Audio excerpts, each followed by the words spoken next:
Hi, everyone. I'm really excited to be here today with Erin Mariah Murphy, who is the first officer of United Airlines Boeing 767, and she is also an author. We connected in Denver several weeks ago at the Women Aviation International Conference, and it was just really fun to get to know her. And I actually got her books for my grandson. But first, I just want Erin to introduce herself and then also talk about kind of just introduce your pilot journey, how you got interested in flying. Sure. Well, thanks for having me. I am Erin Murphy, and I authored two children's books. They're Aviation Meets Animal Rescue, Halfway Home and Daring Dexter. And all of that, it seemed to happen kind of a little bit later in life for me. I enjoyed going to air shows as a child, and specifically wing walkers are what got my attention there. Um, I did love all the aerobatics and the fighter jets that performed. However, I just thought there was something really whimsical about the ladies in their beautiful outfits doing something bold. I liked the combination of like the beauty and the boldness. So my parents started to notice that my interest at the air shows was more than just, hey, Erin likes to go to air shows. Mhm. I wanted to learn a little more. So I would say that was probably like 12, 13, and then 14 was when I started to really, I mean, it was to the point that like this air show that was in Scranton, Pennsylvania, when the aircraft would come in for position to set up for the show and practice a couple days before the actual event. Whenever I would see them coming in, I used to like run from our dinner table in the middle of dinner to go outside. Like I mean, it was me, but it feels like a whole other life. But I was really that excited. And part of it is because my parents nurtured that in me Mhm. too. So when we would go to the shows, we ended up, meeting people that we saw a little bit more regularly. And then my father met someone who taught flight lessons. And so I had an introductory in discovery flight in Scranton, and then I immediately wanted to do it. So my parents were very nurturing, and however, they did not have financial means to do this. So we did have like a little family powwow, like, okay, how are we going to do this? So at the time, everybody don't swallow your tongue, but I needed $75 an hour for a flight lesson, which is probably like two something now. So I came up with an idea with my parents. We opened up a little checking account at my church's credit union, and I used to visit it on the way home from school. And I would just deposit basic babysitting money, and I would usually take a lesson like once, maybe twice a month. And then we talked about it with my school guidance counselor, and then if we could all I think most of your audience can envision a internet free world. My guidance counselor just started to like get brochures and like invite my parents back on like a parent teacher night, like this is what I found. So she found some information about some aviation colleges, which I did ultimately apply to and go to. And the Space Camp has a portion of their programs called Aviation Challenge. And so you do some spacey stuff, but you do fly simulators. You get a couple flight hours in a 172. And it was just a little bit more towards how does an airplane fly rather than spacecraft in space. So I did a 1990 version of GoFundMe. I wrote a letter about myself, and my mom literally, or my dad, they alternated because usually one was working. Would drive me around to like our local businesses and our like our dentist, my doctor. And so I would get $50 here, $20 here, and then I ended up paying for my own ticket to Space Camp, but I ultimately raised the funds like just right within my community. So that was such a pivotal time for me because people always say to me like, "How did you get any of your jobs?" Mhm. It was by because I can remember sitting in the car with my mom going into this like it was like a pizza parlor that we regularly went to ask the owner if they were interested in donating. I was like, Mom, this is so awkward. I don't want to go in. Like, this is so weird. Like, just like asking this. However, that lesson, just any job I ever got, I just walked in, introduced myself, handed my resume. I know I don't have enough flight time yet, but I'm interested if you can like put me on file. I mean, I kind of almost like draw the thread all the way back to that time where it felt so Mhm. uncomfortable because then it felt, I mean, it still felt a little weird, but I was just like, I don't know, the inhibition got taken away from me when I was very young. So I had some confidence in that area. So then I did do complete space camp. And then when I came home, I did my first solo. So I was 16 at this time. I did some solos and some solo cross countries, but then I really started requiring a lot of money. And at this point, I'm like rocking the headset at McDonald's, doing orders. I was like, cleaning the lobby. My dad had a small business, so I was like filing and his medical billing business. I just couldn't keep up. Mm-hmm. So we talked about it again, and we just decided that if I just continued to work, I could use that money, which we knew was going to really be needed for college, rather than kind of getting my certification. Then, of course, as I got educated too, even though if you have your credentials outside of college, most colleges are going to require you to at least pay and do some sort of testing to see where you're at, to see if it's where they want you to be. And then that costs money. And that sounds like so picky, but we had to be that picky. We had to be that stringent about it. So I still went to the airport. I loved my instructor. He was a great guy.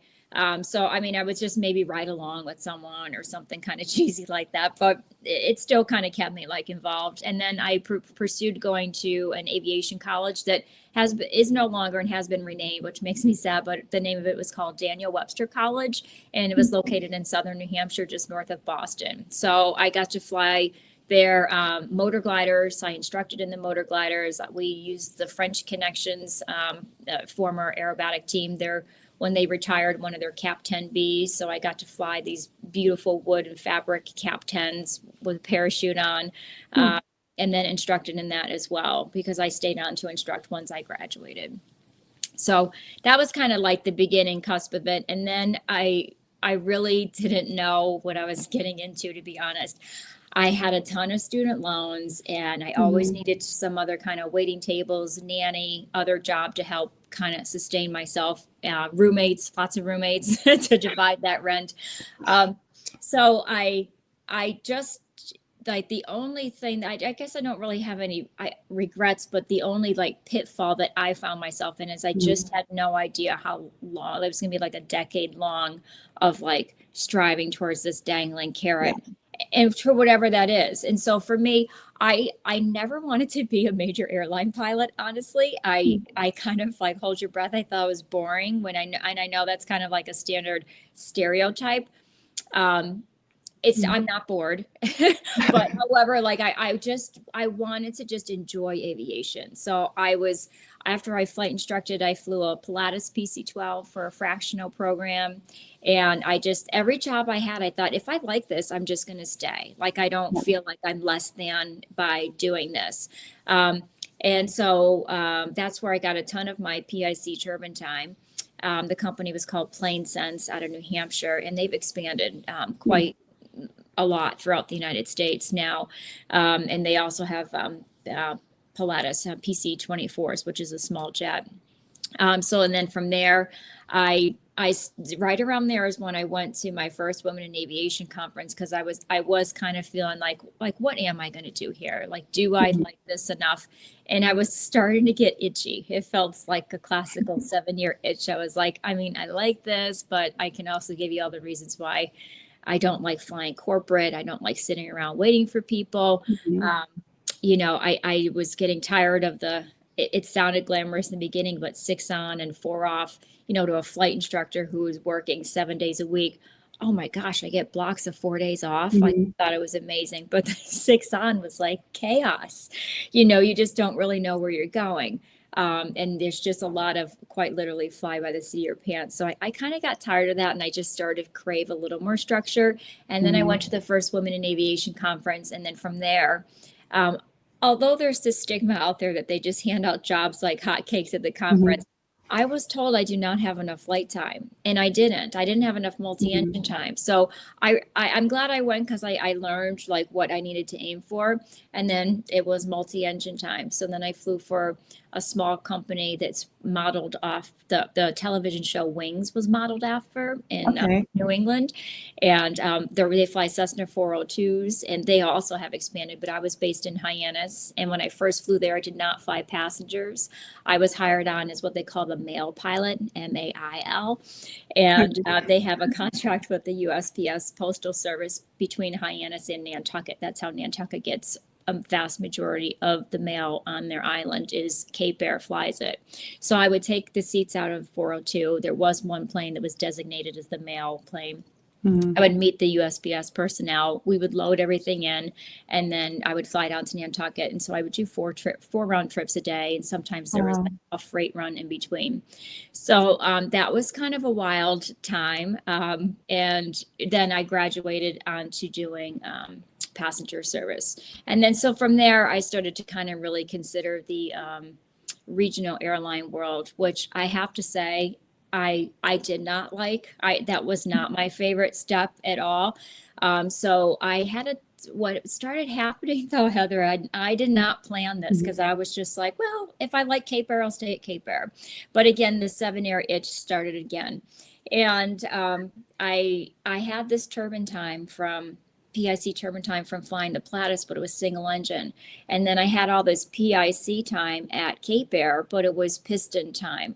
And so at the time, my now husband, we were just sort of kind of casually dating, and he did take me to his house. We met up there for a day out on the Cape or something. And I met his father, and his father was at one time senior director of operations at US Air back in their heyday. So he had inquired like, hey, what are your plans? Like, do you have anything else on your radar outside of Cape Air? And I just kind of hummed and hawed, and this was not that long after 9/11. So I just thought I wasn't competitive. I thought there was a lot of furlough pilots, one of which was my now husband and kind of sort of boyfriend at the time. And I thought, I mean, I'm not even competitive. I just, I don't think so. And he was like, I completely disagree. I would hire you.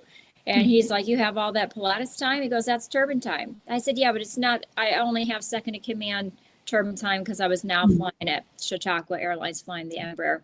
And he goes, show me application requirements that says your turbine time needs to be PIC. And I was like, oh, I don't know. And at the time, Continental was hiring. So I was living in Orlando at this point, flying for Chautauqua. I went back to my little 1-bedroom apartment where I slept in a little twin bed, and I used to walk to the library to use a computer because I couldn't even afford a computer. So I walked to the library and I looked up Continental Airlines pilot hiring qualifications, and I'm staring at it and I'm just like in disbelief. I mean, I never looked. I just assumed, which was incorrect, right? We all know that, never assume. And I'm like, I like blow every minimum out of the water. I mean, I have it like threefold. And so I just didn't know. And a little bit of that dampening was I really kind of dug my heels in, particularly in college, because I was immediately met with, you're just going to get a job anywhere. And so I was like, no, I'm not. I'm going to have the minimums and I'm going to make sure I exceed them. So I kind of didn't pursue anything outside of where I was with regional airline flying because I just assumed I wasn't ready, which was wrong. You know, I mean, I never even looked. I just was like, I don't know, I need to upgrade here and all this stuff. And and just be captain for like 7 years at a regional. I mean, why? I did all that other flying prior then. So cut to me laying in my little bed and thinking, geez, well, next step is who do I know? I don't know anyone.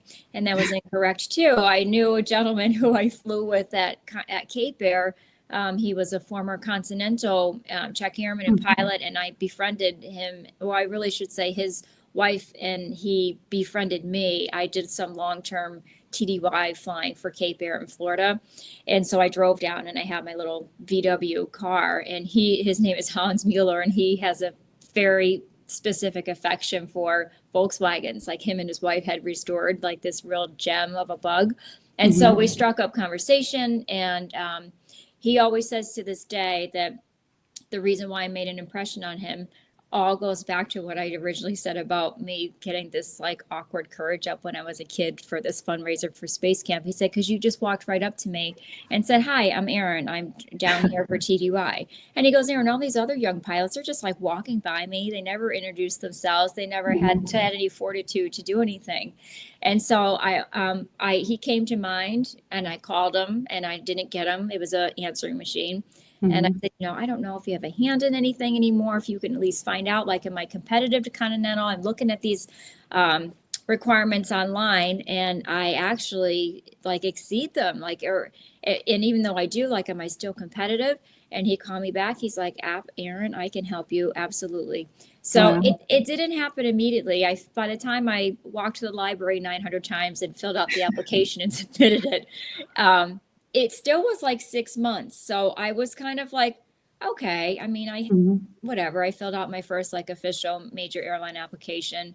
Great. And so I did call him and say, like, am I not being patient enough? Or, I mean, 6 months kind of seems like a substantial amount of time. And so he called whoever his connection was. And then, like, within a week, I was out in Dallas. I bought an hour in the MD-80 because that was the sim that they used. And they kind of had the profile, at least like pieces of it that Continental typically used during their interview. So I bought an hour of that. And here, I don't know, I'm with like these old warbirds, and I'm just like, me, young, except a lot younger. And I'm just like driving this MD-80 around. And I have to say, I was really intimidated by those guys, but they did prepare me really well. And I did fly that sim very well for my Continental interview. Like, that was really worth my while. But so then I did get hired by Continental, and I was slotted to go to captain training at Chautauqua within a week. And then I just declined. I went to Continental on the 737, and then we morphed into United. So here I am. Wow. That's amazing. That's amazing that everyone's journey is just going to be different, and you just, but you had all these kind of small connections that just happened at the right time for you. They did. They really did. And I mean, and there were some really low moments where I was just so broke and kind of thought, like, what did I do? And but the only thing that like kind of kept me going was whenever I was kind of, frustrated and expressing it to my parents or whoever, or even just to myself, I was just like, well, what else am I going to do? And I really couldn't answer that. I mean, I had some floating ideas. I always thought air traffic controlling was pretty cool. Working in some area of operations in aviation, I found very interesting too. But I don't know. It was just, I don't know. I always sort of say, like, a lot of us pilots we're like addicted to the misery of it. Like, you just, because the highs are so high and they're so gratifying, and it's such a confidence booster. But like the lows are really humbling, or like really embarrassing, or like you just don't really want to tell everyone that you're like stealing bananas from the continental breakfast on layovers because that's going to be your lunch because you're that broke. I mean, there are really low moments like that, or at least for me there were. It does seem like the regional airlines are definitely paying more now, so I don't know if anyone experienced that like my generation did. And if anyone's wondering, I'm 47. So this was, 20 years ago that it was really hard. And everyone always says to me, would you want to be in your 20s again? And I'm like, no. I'm good. No, that's a hard no. So hard no, yeah. So flying for United now, what are kind of the pros and cons? And I'm also curious because I hear that as far as like commercial pilots, that the percentage of men is a huge ratio compared to women pilots. And does that like kind of affect just maybe some of the pros and cons of being a first officer? Got it. So I kind of got acclimated to the ratio difference when I was in college. The college that I went to was already 8-1. I guess like thinking about like college age, the con would be I was annoyed. I mean, and even now my husband is 8 years to my senior. I just was ready to jump to like whatever was next. Like I just remember being like frustrated that, and then the other part that was like the girlfriends that I did have that were flying with me, more than half of them stopped. They were just like, I'm not doing this, and all the strife and everything that I kind of I felt like I learned in the moment. I think they had a little more foresight, and they were like, oh, what? I'm going to get paid 10 grand a year for how long and maybe get a job somewhere. And they just sort of like bailed. Yeah. So, or there is something else called them. So that was probably the con. I remember just being like annoyed and not feeling like Mhm. I had like this really, um, like, I don't know. I feel I have a lot of sentiment to the people that I went to college with, but the actual experience when I was that young was so much different than what I, appreciate it for now. Mhm. It was kind of challenging. It was a little lonely at times. So I would say now, I'm not really that aware of the difference in men to women. Like I said, I've just kind of acclimated to it. Oddly, what's really coming to mind is what I'm more aware of, and we all are because we just are not used to it, is just how many more women I am seeing. So Yeah. even though the percentage is smaller, it's still small. I mean, we're like, I think United has one of the highest, but it's only 10%. Mhm. And so I guess some of the other annoyances I kind of experience is when I hear someone kind of say something negative or derogatory about people taking other people's jobs. One, I get annoyed when I hear that from someone who's gainfully employed, like you're at Yeah. United flying, like who's taking your job? You're right here going to Portugal with me. Why are you Yeah. complaining about this? I think you're good. And I don't know what you're so confused. I don't think anyone's going to like remove you from the flight deck. So their insecurities Mhm. are annoying even as adults. And I Yeah. kind of almost see them as like those young guys that I went to college with, but they've just never been able to shake it. Like never been able to mature and see the world at like in a Yeah. grander scale that's like a little more realistic than like, hey, everyone's just taking my job. I don't know. I don't think that anyone that I know at any place that I worked at that I feel like I was Mhm. slotted because of anything other than just my fortitude. Like I told you, Yeah. just going in and saying, hey, I would like to work here. What do I need to do to make that happen? Um, and then just from like at the con, I guess sometimes from a social aspect too, like you have these Mhm. long layovers and you're just like hanging out with these guys that you've never met. And this is basically everything everyone has told you not to do as a young Right. lady. Don't go alone with people, don't go out to drinks. And then here you are, you're just like it's a very weird social dynamic. You're just immediately thrust into an intimate situation. And by like intimate, I mean like small flight deck, you're watching Mhm. each other eat, you're seeing each other immediately respond to stressful situations or challenging ones. I mean, Yeah. you might date someone for 6 months before you start to see the sides of people that Mhm. may How seem they like react under pressure and yeah. exactly. Yeah. Yeah. So, I mean, that part is what took some acclimating.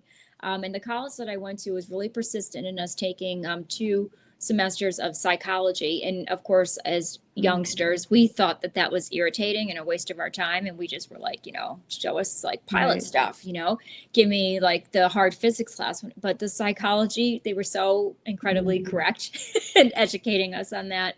Um, so I can also remember one of my professors sharing, he has a really skilled and decorated Navy pilot. He said that one of our CRM classes, crew resource management, where we learn to work together, even though we have differences and different opinions, um, the during that course, he said, we were talking about how to work with someone that we had a difference with, Mhm. just so the kind of safety of flight is not compromised. And he said, so just to give all of you perspective, because, I have done some flying that you all haven't, I, outside of the Navy, I have done flying with other people. And I'm going to tell you the number of people that I really felt I was 100% in alignment with, um, when I flew. And he was Mhm. like, one. There was one person. Like, I Wow. mean, and you think about it, like, I mean, how many times have we all dated someone and broke up? You're just like, Mhm. it falls apart, like you're not in Yeah. alignment. So, or even friendships, right? They kind of fade. Yeah. So if you just kind of have to figure out how to juggle all that. So I would say that was probably the biggest con. And the balance I found now is that I primarily spend my layovers to myself. And that's Mhm. where I get to do my writing and my reading. And then if I do some sightseeing on my own, and going out in a layover by myself also is another confidence booster, like in a foreign place. And I kind of figure out a train to a new location. Then I get myself Mhm. back in time. And the next thing I know, I'm on the hotel van getting ready to go back to the airport to fly home. I don't know. It feels kind of good to do that. So I'm kind of over the whole getting together and chit chatting. Yeah. The It whole gets social side outside of the no, work. Yeah. yeah, Yeah. exactly. And so that kind of creates like a healthy line because then I'm not with my crew, you know, literally for 48 full hours. We Yeah. fly together and then they go and do their thing. And finding more things that maybe you disagree on or something. I don't know. 100%, 100%. Yeah. Like, I mean, and that's where like our standard operating procedures that United has and all major airlines have come into play and that are helpful because you kind of know what the other person should be doing, like quite literally what buttons should be pushed. And so the structure to that can kind of contain it a little, but like when I do a long haul flight from Newark to India, um, that's a long time and there's talking Mhm. and sharing and politics and all this other stuff. So Yeah. it for me, I just need to deflate. And I mean, it's just a little bit of, I mean, it sounds kind of deep, but it is a little bit of just taking care of like a little bit of a mental health care, the Mhm. practice of just being by myself. Yeah. Yeah, but so the pros though, I mean, obviously I get to see the world. I mean, I Mhm. grew up in a 1,000 square foot home with one bathroom and a brother and a sister. And, you know, I used to walk to school. I had no point of reference of these places that I have been. Mhm. I find that really enriching. I love seeing how other people live and their culture. So that is probably my biggest pro. And then, although my husband is a pilot for American Airlines, formerly US Air, although we spend so much time apart over the years, and now that we're more senior, we have really great schedules, so we are together quite often. Mhm. Um, there's even like an art to missing someone a little bit if you like travel regularly. We kind of will make sure the person coming home, their favorite food is there, or there might be a Mhm. note in the suitcase, or I don't know, like we just never really allowed ourselves to get too hung up on, oh geez, we're not together. And Yeah. because he flies too, before we got into like our whole animal rescue dog world, we had 7 years where we were both flying to Europe, and we would meet up on Oh, respective fun. layovers. Yeah. Yeah. And like Yeah. we have been on every train all throughout Scotland. We've been to Paris. We've been all over Lisbon. Same thing, trains in different places outside of Lisbon, Portugal.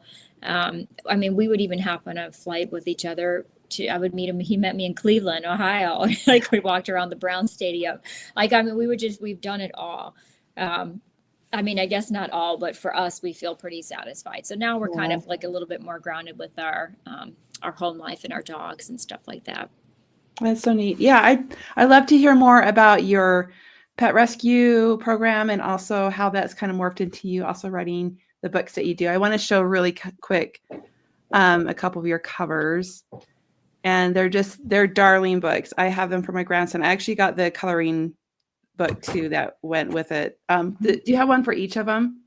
So I only have the coloring book for Halfway Home. So Okay, the that's the one I Daring have. Dexter one is on my radar. So at the moment, I have a soft cover, which is the coloring book for Halfway Home, and then the soft cover for Daring Dexter. So I kind of just decided they each have a soft cover. Yeah, That's it for yeah, now. yeah. That's awesome. Yeah. So tell us about that. So I started to volunteer with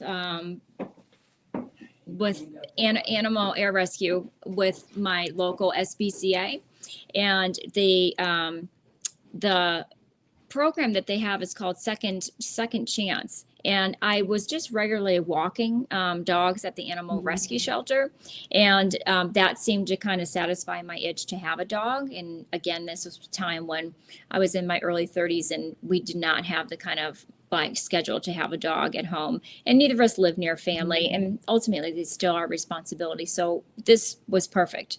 Mhm. So I started to kind of get more involved there, and I started to move up in like kind of there's a volunteer tier.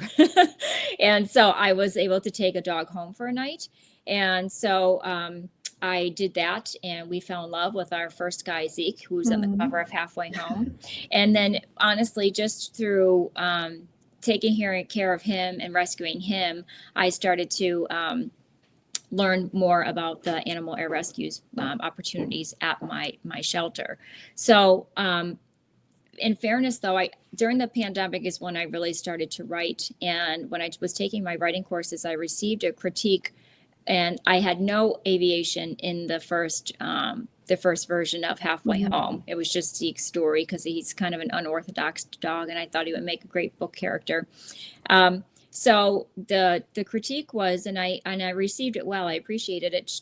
The woman said, there's nothing wrong with your story. It's adorable. A lot of people like animal rescue stories, so there's a great audience for that.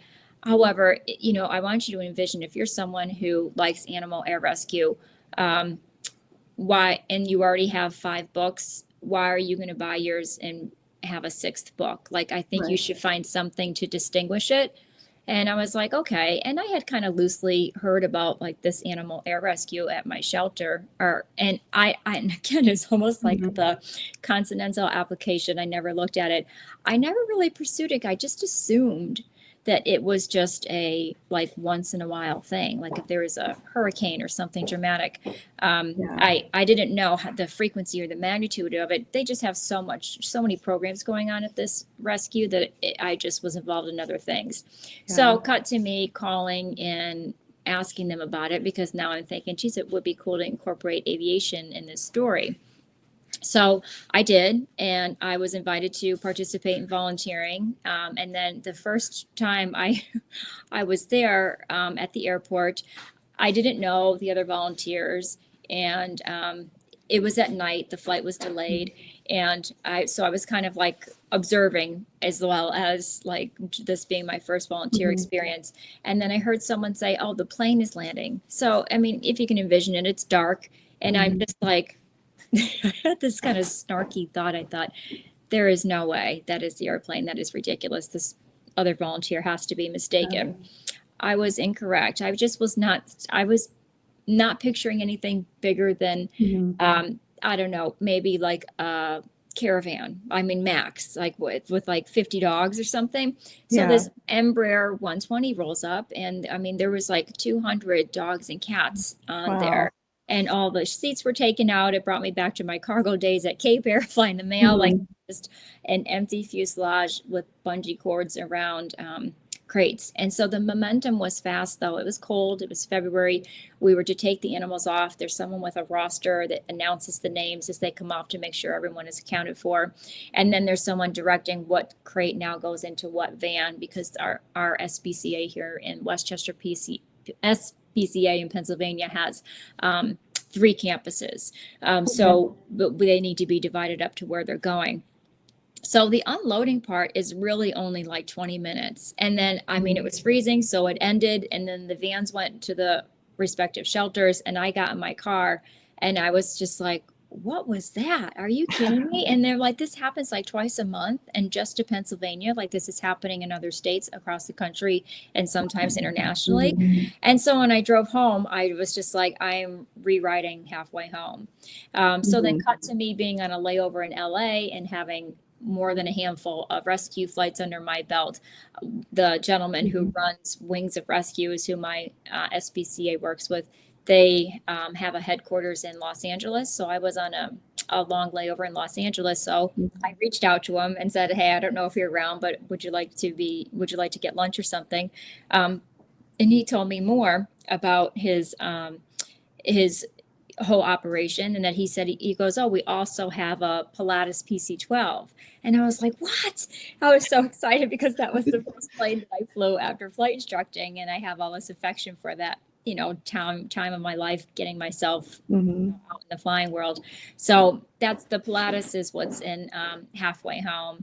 And then Daring Dexter came to be because after I started to do all this, my husband and I decided to foster. We fostered about 10 dogs. We foster failed our last one. His name is Dexter. And then Daring Dexter was born. So I got copyright approval for the 3 largest rescues to be featured in Daring Dexter. So, the Embraer 120 with the logo, the actual logo from Wings of Rescue. The other is Race for Life Rescue, and third is pilots to the rescue. So all of their actual logos and aircraft are in Daring Dexter. So Halfway Home has the Pilatus, but the look of it and everything is just a little bit more generic. Yeah. So I remember seeing some of your posts on Instagram, and when I post this video, I'll add that in here too. But it's just really neat to see like all the different facets that you use your flying for. And also it was fun because I think it was just this last week or something you had posted, put on your bright red lipstick, and it reminded me of when I was, and I don't know a lot about the pilot world except for just what I've researched for my historical novel on Nancy Love. But that was one of the things that the WASPs did is that was kind of their signature of putting the red lipstick on. So is that something that you've just done traditionally, or was that inspired by something else? So it's inspired by, so that is how Erin grew up in Scranton. I always, when I was younger in high school, I enjoyed putting on makeup and all those things. When Erin went to college, I immediately intentionally made myself very plain Jane. I wanted again to be taken seriously, and then that's just what I chose to do that. So even now, like I look at pictures of like myself in college, I'm like, this is supposed to be one of the times where I was like, supposed to look at these pictures and be like, oh my gosh, she's like beautiful. I was just like, my hair is like a total disaster. Like it was so long, I never cut it. And I don't know, that was just sort of like a coping mechanism that I developed. So somewhere along the line, I remember just thinking like, I just want to do that. So yeah, I almost always have red lipstick on at work, but it's not ode to the wasp, but maybe there is a piece of them in me somewhere that is coming right through. There's some little Yeah, that is fun. That is yeah. There was tons of tidbits in your book that I found really relatable, and I just kind of the contrast that I really liked is, I mean, just the title of the book. It really captures the whole book. I mean, she was a lady and she was a flyer. Like she felt no need to conform. Like, yes, I'm kind of a proper human. And yeah, I like airplanes. So what's it to you? I love the whole thing. But like, I mean, she had such a beautiful way of speaking that she didn't have an attitude like I did. Well, and it's been fun to read. So at the conference that I met you at, I bought some of the different memoirs and stories from some of these women pilots, and everyone's different. And it's interesting when you're talking about like meshing the personalities, like I'm sure that was part of like any organization or any career out there. You are meshing different personalities, but especially in the flight world, you have to have that fortitude. Like you said, you have to have kind of that courage, and you have to have that confidence, and you have to have just that perseverance to stick with something that does take 10 years to maybe get to being, where you're at today. So hats off to you as well. Thank you. And you said it right though. And it still is that, I mean, it's still a maybe, like maybe get it. And that's kind of, I think, why some of my friends bailed. They were just like, this is such a big maybe. Yeah. And especially when you're that young too. I mean, not speaking for everyone who's young, but it's hard to have that long vision, because or you might be watching other people that have career choices where they seem to kind of get gratification pretty quickly after college, or have something lined up and you're just kind of floundering. So I mean, it is still, even if you feel like you do everything right, like, my husband had a very remarkable career. I mean, after he went to Kent State in Ohio and did their aviation program, and then he did some flying down in Puerto Rico for a pretty well-known and large freight company. And then he got hired at American Eagle, and then he went to TWA, which was amazing. And but he kept on getting on everywhere where like it was like the beginning of the end of the heyday. So he sort of got on the tail end of in the beginning struggles of TWA, and then he got hired on at US Air, and he had a wonderful 4 years, and then 9/11 happened. So and then he's kind of just struggled back and forth with his US Air and American merger. So like, even if someone does everything quote unquote right, the con is that you still kind of, there's an element that's just really out of your control. So I've seen some airline personnel unfortunately get fated that. Yeah. Well, thank you so much, Erin. It's been so fun to chat with you, and I appreciate you sharing with us your journey. I know that my listeners and readers and my friends that they'll all be really interested because I'm very fascinated. I think Cool. I've actually never been on a plane where I've seen a female pilot, and Mm-hmm. they may be there, but I've never, when you walk on and you walk off, I do. there's like one or two that kind of greet you. I've never seen one. And Mm-hmm. so maybe I just need to catch one of your flights. And are you flying to Portugal? Is that your route right now? So I've kind of gone back forth between, I usually do like one long haul a month. So, well, actually next month I have two. I have Narita and then Johannesburg, and then I usually have a Europe or European trip. So next month is Brussels. But Portugal is so fabulous. It's definitely falling on people's radar now, but I would say like that and like Iceland in some areas and like Scandinavia are a little undervalued as far as vacation goes. If you're Yeah. vacationing, yeah, so put that on your radar. Yeah. I would love to. Well, thanks again. I hope you have a great day, and we will see everyone later. All right, thank you.